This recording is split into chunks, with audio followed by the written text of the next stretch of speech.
farmers. My name is Jana Fritz. I'm the Chief Executive Officer of the Michigan Soybean Committee. Welcome again to our new series, Soybean Shoptalk. We are here in Waldron, Michigan on a beautiful spring day. We are at Stony Ridge Farms talking with Jay Williams. Jay, how are you today? Very good, thank you. Good, thanks for joining us. Yep. We want to talk today about your drone, which we have displayed here, and we will have some video footage, of course, of the flight. But I understand you are the first in the state of Michigan to have this type of capability, this type of license. And let's back up for just a second, right? How did you want to get interested in drones? Sure. Last summer, I was looking for a different way to seed cover crops in season into standing crops. We've been doing nutrient management on the farm and water quality testing and hosting a nutrient management field day for years. Yeah. And cover crops have become a big part of what we're doing. So we wanted to be able to go out and seed those cover crops without using a ground rig and having the ensuing crop damage. We didn't necessarily have the availability always of a crop duster. So we were looking for a different way to do that. So in that research, we came across aerial drones such as this one and this company, Rantizo, which is based in Iowa City, Iowa. Okay. And that kind of is what started us down the drone path. Yeah, great. So you started with just cover crops. Yes. But the capabilities are greater than just cover crops? Yes, so we Okay. have an aerial seeder that's back on the trailer there that fits onto this that we can do cover crops with. Okay. But obviously it also has liquid capability as with the boom and the spray tank. Yep. That's one of the things that Rantizo has brought to the table is they've upgraded a stock drone with higher capacity pumps and the boom kit and those type of things to get more acres through the drone per hour. Okay, excellent. So you said Iowa City. Yes. The company, Rantizo, how were you involved with them to bring this then to Michigan? What kind of training did you have? Sure. What was the process to bring this to the farm? Sure. Well, Rantizo is a startup company in 2018, and they've been key in the United States in negotiating with the FAA and individual states to get rules in place that allow drone application of crop protection products and cover crops and things like that. So following our research, my wife Kelly and I went out to visit Rantizo and to see the drone in operation and test fly it a little bit in November of last year. Okay. Came away very impressed with what we saw, talked it over and went back out in December for Rantizo's training. Part of the FAA requirements is there has to be a training program involved with the drones, and they've approved the training that's available through Rantizo. Okay. So we took the training and we purchased the drone and brought the drone back at that time. Okay. Excellent. Probably a sensitive question, so just in broad generalities. Sure.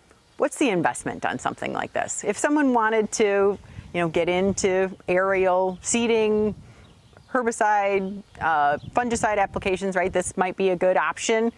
What's the cost? Sure. Well, the cost investment, you could buy the stock drone for $12,000 to $16,000. Okay. With the upgrades and things like that, it's quite a bit more. It's going to be over $20,000 for the drone itself. Okay. That's part of the investment. Yep. You also have to get some licensing in place. You have to have your FAA 107 commercial drone license. Okay.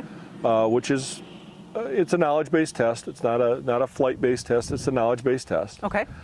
But you also have to be able to insure the drone if you're going to be commercially applying, especially. Sure. And that's another area that Rantizo comes into play is with the insurance. Obviously, it's group insurance that way when they have multiple drones. Yep. And then there's another level of FAA licensing, the 137 license for pesticides application via aerial drone or aerial product. And they hold that 137 license. So we we work with them to fly under that license as well. We're a contractor with Rantizo. Okay. Okay. And then finally, if you're going to do it commercially, you have to upgrade your pesticide license to commercial plus aerial plus whatever crops that you're going to spray. So there's a time investment, there's a knowledge investment, and Absolutely. there's financial investment. Sure. Takes a lot of pre-planning, I assume. So another farmer can't just jump into something like this. There's got to be a lot of pre-planning, making sure it's good for the operation, and it's quite an undertaking. It sounds you've put a lot of time into it already. Right, and obviously doing aerial things is different than driving out there with a ground-based sprayer. Yep. And it's going to require some education of neighbors and things like that as well too. It's not something that's been seen, especially in Michigan. So we're going to have to do a little education when we go out to fly to make sure we don't get shot down. Absolutely, you don't want to have that happen. Right. Well, good.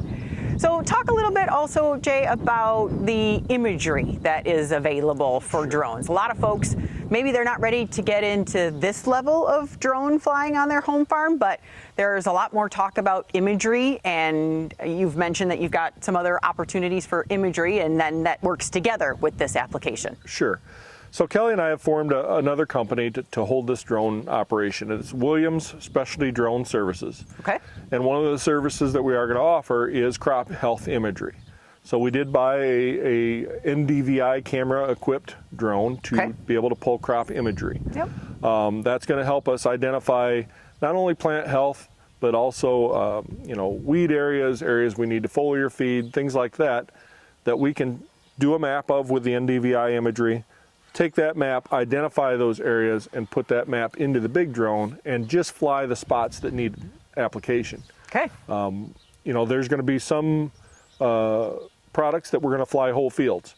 But in the case of spot spraying, weeds or foliars or things like that we just need to address that hillside. Yep. This is a great tool. We can just fly that spot and we don't have to drive the whole field. Okay, great. So we've invested not only that, but the key to the drone is getting it filled quickly, getting it off the ground and back out. Yep. So some of the other technology we have is a mix and fill system that'll mix batches for our drone as we fly. So when we land, we've got a pre-mixed batch ready to hot load and go. Okay. So and we've also equipped both drones with RTK. So that's the most accurate we can get from a GPS standpoint, so that we can really target those areas with precision. Excellent. So what is the timing? You said a hot build kind of process, keeping things moving. Of course, that's very standard to agriculture with fill on the go, right? We want to keep things moving so we can be productive. Right. What's the time frame that you're working on for a certain amount of acreage in your farm, on your fields? Our goal is to get somewhere between 14 to 18 acres an hour per drone applied of liquid. Okay. The granular is going to be a little less than that, just because of the nature of a heavier granular product. You're going to have to fill more often. But in our initial use of the drone this spring with seeding clover into standing wheat, we were able to average 6 to 7 acres an hour with one drone. Okay. So you've already done an application, as you just referenced. You've already used it this year. That's right. What'd you see? Was it successful to what you thought it was going to be, or? Yes, the drone did everything it was supposed to do. Okay. The operator still needs some practice. Fair enough. But the drone did everything it's supposed to do. It is equipped with GPS and radar. Okay. The radar is used for collision avoidance, and the drone did not run into anything. It stopped when it was supposed to stop. It identified trees, light poles, things like that. Good. And performed to my expectations, and I think it'll perform beyond that. So excellent. So far, so good. Excellent. Well, good to hear. Well, we will maybe stop back next toward harvest season and kind of get a recap. Of course, this is new and emerging, and that's what we were going for on Soybean Shoptalk, right? Innovations on the farm here in Michigan. And so we would love to hear more as the season progresses and see how you've put it to use and learning lessons that you've learned and how it all turns out. But this is very exciting, and it's great to see that you guys have this opportunity as the first individuals in Michigan to have this kind of application method.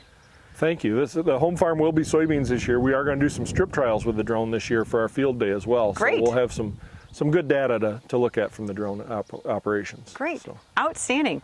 Well, thank you so much for your time, Jay. Any other comments that you would give to a farmer that wants to get involved in something like this? Maybe not like this, but any level of drone experience. What advice would you give to your fellow farmers?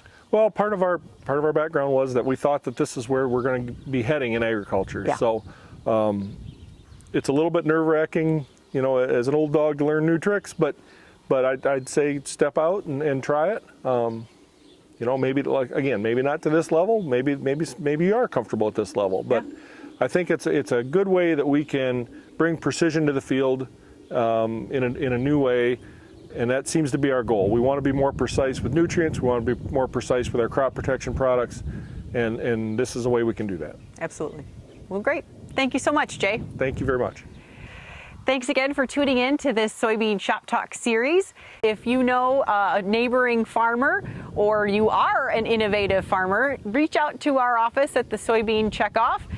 Check us out on our social media channels as well as YouTube and get in contact with us. We want to continue this series through the entire growing season. So please provide us with any innovative farmers that you know in your area that we might be able to feature on a future episode. Thanks again.